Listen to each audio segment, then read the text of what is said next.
बिहार विधानसभा चुनाव के नतीजे आने के साथ ही नई सरकार के गठन की हलचल तेज हो गई है।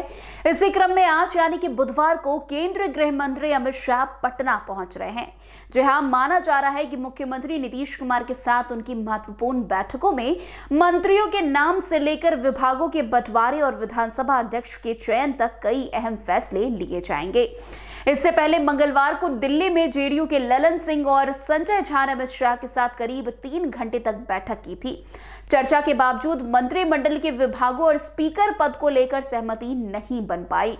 इधर नीतीश कुमार गुरुवार को 10वीं बार मुख्यमंत्री पद की शपथ लेने वाले हैं, लेकिन अब तक मंत्रिमंडल सूची को अंतिम रूप नहीं दिया गया है। जेडीयू अपने अधिकांश पुराने मंत्रियों पर ही भरोसा बनाए रखने के मूड में है, जबकि बीजेपी बड़े पैमाने पर बदलाव की तैयारी कर रही है।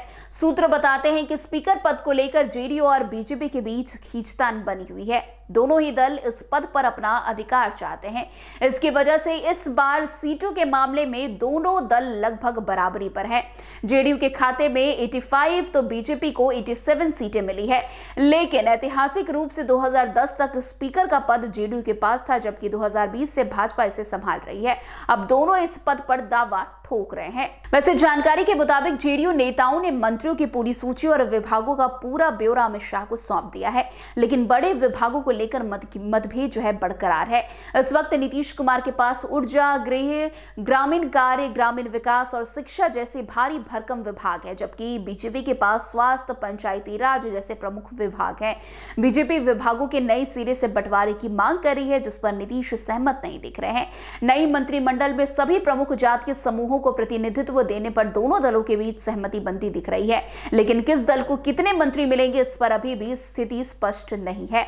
पिछली सरकार में जेडीयू कोटे से 13 मंत्री थे, उनमें से लगभग 10 को फिर से मौका दिया जा सकता है। पार्टी बड़े फेरबदल के पक्ष में नहीं है, तो वहीं बीजेपी डिप्टी सीएम समेत कई चेहरों के बदले जाने पर चर्चा तेज कर चुकी है। पिछले कार्यकाल में बीजेपी के 19 मंत्री थे और इस बार बड़े बदलाव की संभावना है। डिप्टी सीएम विजय कुमार सिन्हा की छुट्टी हो सकती है, सम्राट चौधरी भी हट सकते हैं, हालांकि वे अब भी रेस में बने हुए हैं। इसके अलावा हम के संतोष मांझी, उपेंद्र कुशवाहा की पत्नी स्नेहलता कुशवाहा और एलजेपीआर के प्रदेश अध्यक्ष राजू तिवारी का भी मंत्री बनना लगभग तय माना जा रहा है। संजय पासवान और संजय सिंह के नाम पर भी चर्चा बनी हुई है। वैसे जेडीयू से विजय चौधरी, विजेंद्र यादव, श्रवण कुमार, अशोक चौधरी, लेसी सिंह, जमा खान, मदन सहनी, जयंत राज, महेश्वर हजारी, उमेश कुशवाहा, संतोष निराला, शालिनी मिश्रा, मंजीत सिंह और बुलो मंडल, इन सभी के दोबारा मंत्री बनने की संभावना है। तो वहीं बीजेपी की तरफ से सम्राट चौधरी, नितिन नवीन, मंगल पांडे, मनोज शर्मा, रजनीश कुमार, रमा निषाद, रेणु देवी और नीतीश मिश्रा को फिर से जिम्मेदारी दी जा सकती है। लेकिन इन सब जो बीच में कश्मकश चल रही है मंत्रियों के बंटवारे को लेकर, अब इसको सुलटाने के लिए अमित शाह खुद मैदान में कूदने वाले हैं। अमित शाह आज बिहार दौरे पर आ रहे हैं और नीतीश कुमार के साथ उनकी अहम बैठक होने वाली है, जिसके बाद जिस तरीके की भी समस्या आ रही है उस पर शायद सहमति दोनों जेडीयू और बीजेपी की तरफ बनती हुई नजर आएगी। तो आज की इस खबर में बस इतना ही। अन्य खबरों में हमारे साथ ऐसे आगे बने रहे और देखते रहे। तब तक के लिए NBC 24 धन्यवाद।